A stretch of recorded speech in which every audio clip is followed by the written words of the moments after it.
Hello बच्चों, let's read the question. The question says energy level diagram shown depicts option A emission of only beta negative particle, option B emission of one beta negative particle and two gamma ray photons of equal frequencies, option C emission of one beta negative particle and two gamma photons of different frequencies, option D emission of two gamma ray photons. So question में यहाँ पर एक energy level diagram given है, हमें बताना है कि इसके लिए कौन सा ऑप्शन हमें करेक्ट होगा. तो सॉल्व करेंगे इस प्रॉब्लम को. नोट डाउन करते हैं पहले अपना की कॉन्सेप्ट. तो देखते हैं हमारा की कॉन्सेप्ट क्या है. तो की कॉन्सेप्ट में पहले हम नोट डाउन करते हैं कि हमारा गामा डीके होता क्या है. गामा डीके, ठीक है. तो गामा डीके के बारे में नोट डाउन करेंगे. तो जब भी कोई न्यूक्लियस किसी एक्साइटेड स्टेट से स्पॉन्टेनियसली डीके होता है अपने ग्राउंड स्टेट में, तो उस कंडीशन में वो एक फोटोन को इमिट करता है जिसकी जो एनर्जी होती है उन दोनों एनर्जी लेवल का डिफरेंस होता है. ठीक है, इसको हम गामा डीके के नाम से जानते हैं. तो नोट डाउन करेंगे इसको कि when a nucleus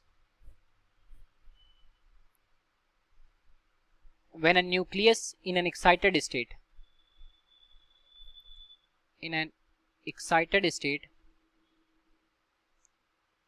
spontaneously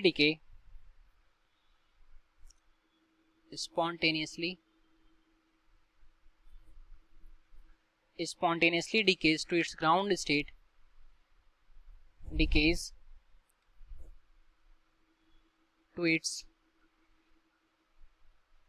ground state,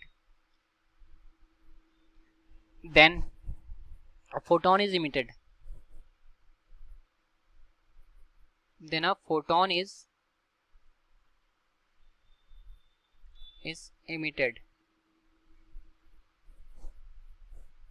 Whose energy is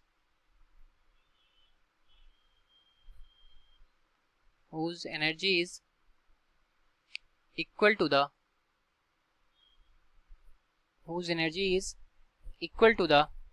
difference in the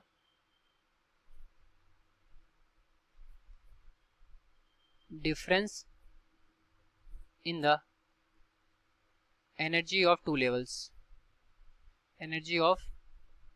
those two levels. ठीक है,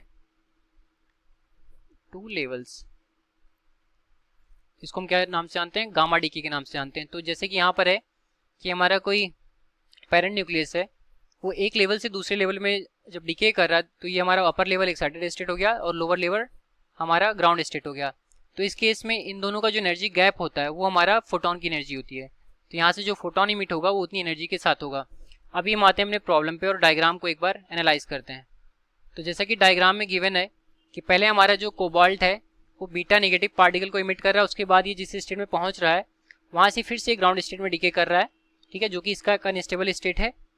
और इस डीके में इस जो फोटोन यहाँ से इमिट हो रहा है 1.17 मेगा इलेक्ट्रॉन वोल्ट की एनर्जी को रिलीज कर रहा है. उसके बाद फिर से इसका एक बार और डीके हो रहा है और ये फाइनली ग्राउंड स्टेट में अपने जा रहा है जहाँ पर 60 Ni28 का हमें न्यूक्लियस मिल रहा है. और इस केस में भी एक हमारा यहाँ पर फोटोन इमिट हो रहा है जिसकी एनर्जी यहाँ पर गिवन है. तो हम देख रहे हैं कि यहाँ पर दो फोटोन इमिट हो रहे हैं जिनकी एनर्जीज डिफरेंट है और एक बीटा नेगेटिव पार्टिकल भी यहाँ से इमिट हो रहा है. तो जब एनर्जीज डिफरेंट हैं तो फ्रीक्वेंसी भी डिफरेंट होंगी. ठीक है, तो इस केस में क्या हो रहा है कि जो 60 कोबाल्ट 27 है ये हमारा किस में कन्वर्ट हो रहा है?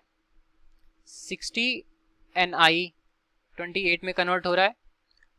और यहाँ पर हमें क्या निकल रहा है? एक बीटा नेगेटिव पार्टिकल निकल रहा है. ठीक है, बीटा नेगेटिव पार्टिकल यहाँ से निकल रहा है और साथ में दो फोटोन भी निकल रहे हैं. एक फोटोन हमारा, इसकी एनर्जीज को हम यहाँ पर नोट डाउन करेंगे. ठीक है, तो यहाँ पर हम लिख लेते हैं फोटोन के बारे में. तो एक फोटोन की एनर्जी हमने ले ली E और दूसरे की एनर्जी होगी E प्राइम. दोनों की एनर्जीज अलग अलग हैं. तो जब एनर्जीज अलग अलग हैं तो फ्रीक्वेंसी भी अलग अलग होगी, क्योंकि जो एनर्जी होता है E is equal to H nu होता है जो फ्रीक्वेंसी पर डिपेंड करता है. तो इस केस में हमारा जो E होगा ये not equal to E prime होगा. ठीक, तो उनकी फ्रीक्वेंसीज भी अलग अलग होगी. Therefore one beta negative particle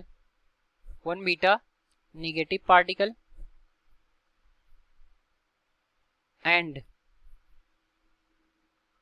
two gamma photons of different frequencies